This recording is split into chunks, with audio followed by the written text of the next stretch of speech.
That why is it so that no matter how hard we try, no matter how much match we do before we apply to that job, we end up being in a job which is not what we expected. So I'll talk about few main reasons why that is happening and how you can fix those reasons so that you finally land in a job where you love working, or at least feel good after joining there, and you do not start applying to other jobs within 3 to 6 months of joining.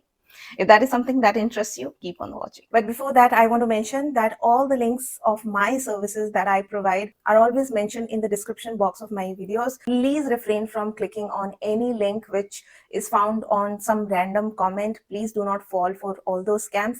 And I do not take one-on-one call consultations. I do not take. I'm a full-time working professional. I work as a HR professional with a company full-time. I just provide services via text where you can consult me. You can send me your query via text on my profile page of TopMate, link of which is in my description box. And I do have a HR course where I teach everything about HR in a layman language so that a beginner can also understand. If that is something that interests you, you can check the link only in the description box of my videos or the comment that I pin myself in my videos. Other than that, please do not fall for any scam links. And the number one reason why this happens is because we never ever take out time to define and identify what we actually want.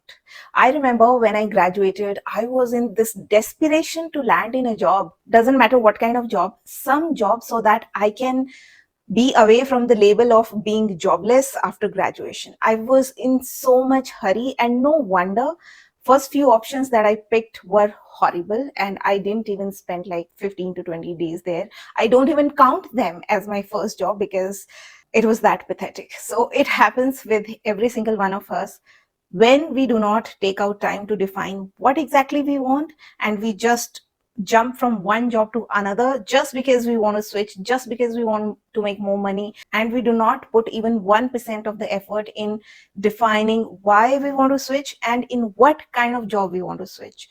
Unless and until that clarity is there, that definition is there, we will always end up in wrong job. If you are currently working in some job and you want to make a switch to another job, make sure that you clearly define that why is that you want to switch. Is that you want to make more money? That's the only factor that matters to you, or it is that you're craving for something else. Maybe you're not liking the projects that you're doing. So make sure that when you apply, when you talk to manager, recruiters, you ensure that what kind of project you will be put on so that it's not a surprise for you when you land there.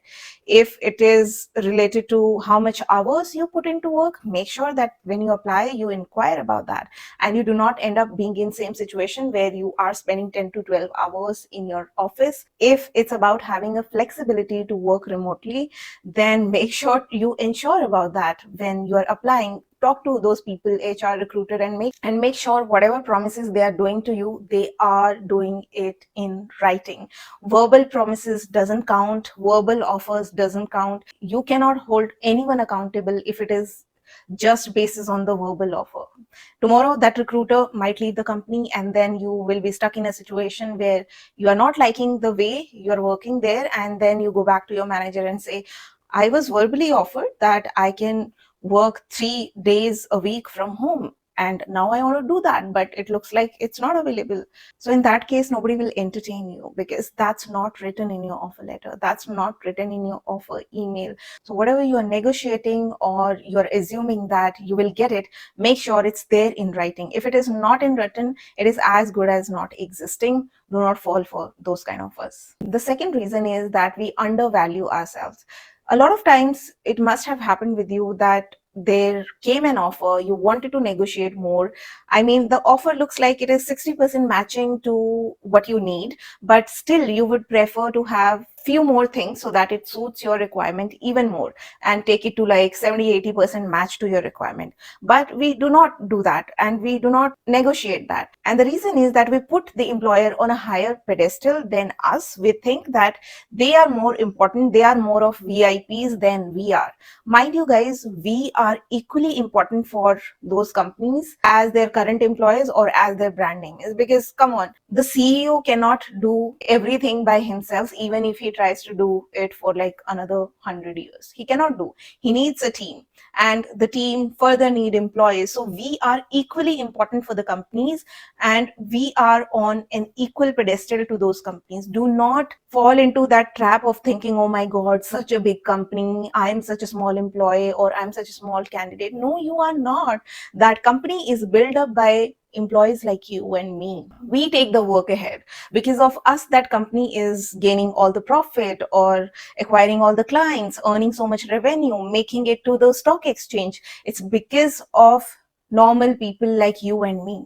So we are equally important. So when it comes to your requirements, make sure that you negotiate it to make it a match at least 70 to 80% to your requirements. And do not just assume by yourself that they will not give it to you, and then you jump onto some another offer. It doesn't look very good, but still you take it because money is higher. So that's not how you'll feel that you are working in a right job.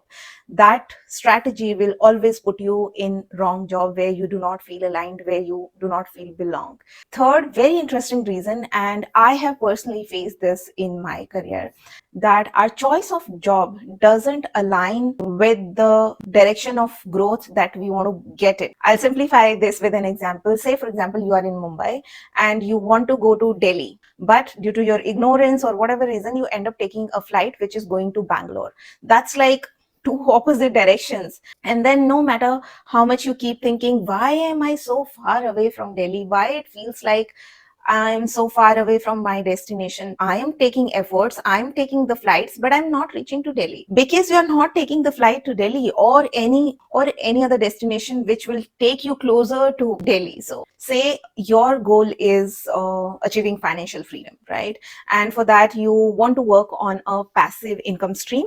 Maybe you already have an idea, or maybe you are already doing some part of it, but you need more time to do that job, and you are offered a job which pays you, say for example, 85,000 per month in hand. That is what you are getting. But the problem is that you have to put more hours in that job, and you'll not be left with any hours where you can work on your passive income stream. And then there is another job offer which pays you around 75,000 per month in hand. So there's a 10K difference between them. But this 75,000 job leaves you with enough time, enough 3-4 hours of time daily that you can put into your passive project or passive income stream. So that's how the equation is. So now as a HR, I can really tell you how people's brain work, how it functions. Majority of people will pick that 75,000 offer. They will see the difference of 10,000 in their in-hand salary per month, and they will make that choice. I mean, if you know, you know. How foolish is that? Because that 10,000 is just peanuts. The hours that you are getting in that 75,000 job, you can make even lakhs of money with that passive income. There is absolutely no match. And that's where exactly we go wrong, and we land in the jobs that we don't desire, that don't align with our career goals. And then we keep wondering that I am switching the jobs, I'm trying everything, but I'm not reaching financial freedom. Why is it so?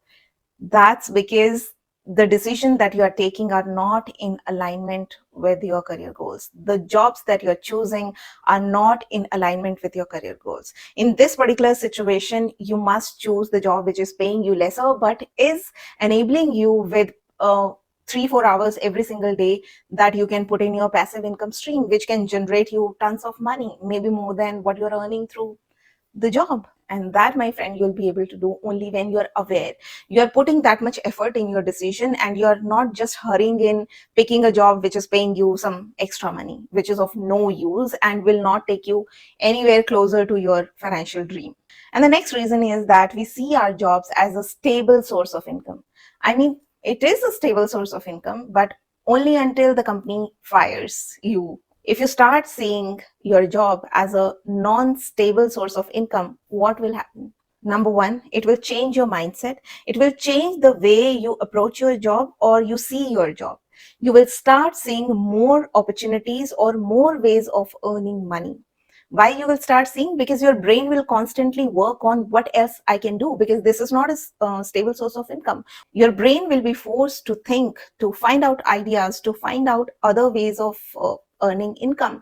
And once you do that, you will for sure find out other ways of earning that income, and then your job will not be the only source of income you have. It will become one of many ways you earn your income. And your life, your household will stop depending on that one single job, and you will have more peaceful career and life. And if in case the job turns out wrong or it's toxic, you'll not be hesitant to leave that job, because you know now you are not changing the only source of income. No, you'll not be in that fear. Now you're just changing one of your income source. That's all. Your life doesn't depend on that. It is just one of many ways you earn income. So you are just changing that. It's not a big deal for you then, which means that you will stop living your life in fear that, oh my God, what if tomorrow this company fires me, or what if tomorrow that manager doesn't give me promotion? To hell with that, because now you have the visibility to many other sources, and your brain works in a healthy way where it can see other opportunities in the market, other ways of earning money, and you will not be just dependent on one single source of income. That's the power of not treating your income as a stable source of income. The mindset changes everything. So guys, that was it. Those were few important reasons why I feel we all end up being in wrong jobs again and again. And I truly feel if you apply today's discussion in your real life, you will benefit from these points for sure. And I would love to hear from you all as well, what you feel about these points that we discussed. If there is anything else you want to add so that we all can learn from each other, please mention your thoughts into the comment section down below. And with that, I'm signing off. You keep on watching more content on the Corporate Diaries, and I will see you in my next one. Till then, stay safe and healthy. Take care. Bye.